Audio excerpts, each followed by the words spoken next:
The Senate will vote on the debt deal at noon today. If it passes, last stop will be the president's desk. But the next big question, what, if anything, does this deal actually do for the U.S. economy and for the deficit problem? Let's get some insight now from our Washington executive editor, Al Hunt. So the bottom line is we have recognized we have a problem.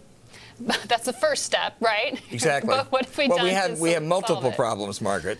I mean, the first problem we have, as you noted in the introduction, is the economy, and I think this does nothing for the economy. This deal doesn't do anything to help create jobs or create more rapid growth.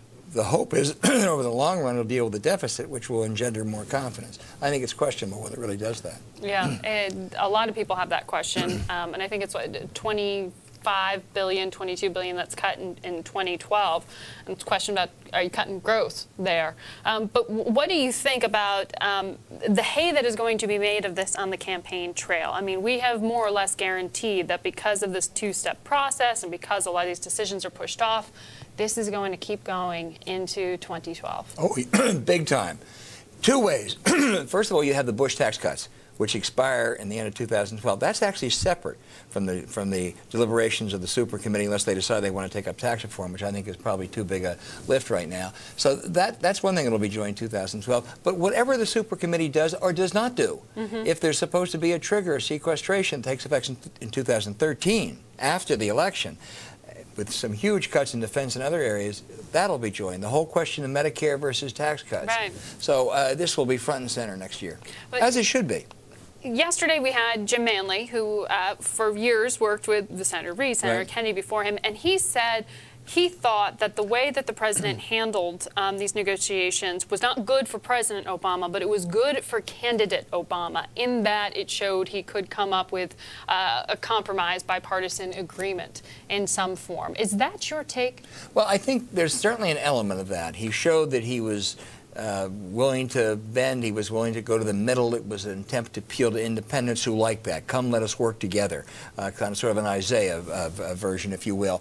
And I think that was appealing. I think what may cause him more problems, however, was how good a negotiator was he? What kind of a deal did he almost get and then couldn't get? And how well did he articulate it publicly? So I think it's a very mixed bag for him, even as a candidate.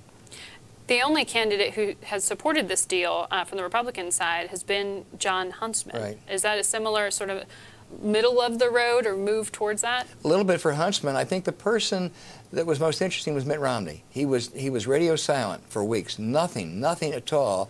And then right after Boehner and McConnell signed off, or right before the House vote, he came out against it. I'm sure that the Romney people think that that helps him with that very conservative base in the Republican Party, but he's annoyed a lot of Washington Republicans.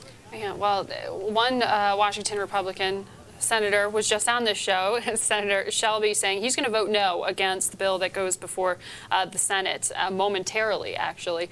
But it seems like it's done deal at this point. I hate to say this because I'd be embarrassed and look like the Chicago Tribune and Harry Truman in 1948, but it's a done deal. It's going to happen. It's going to pass. The easiest thing in the world is to have something pass and vote against it. Right. So Senator Shelby gets a free pass. I understand, though, this is not your only TV appearance today?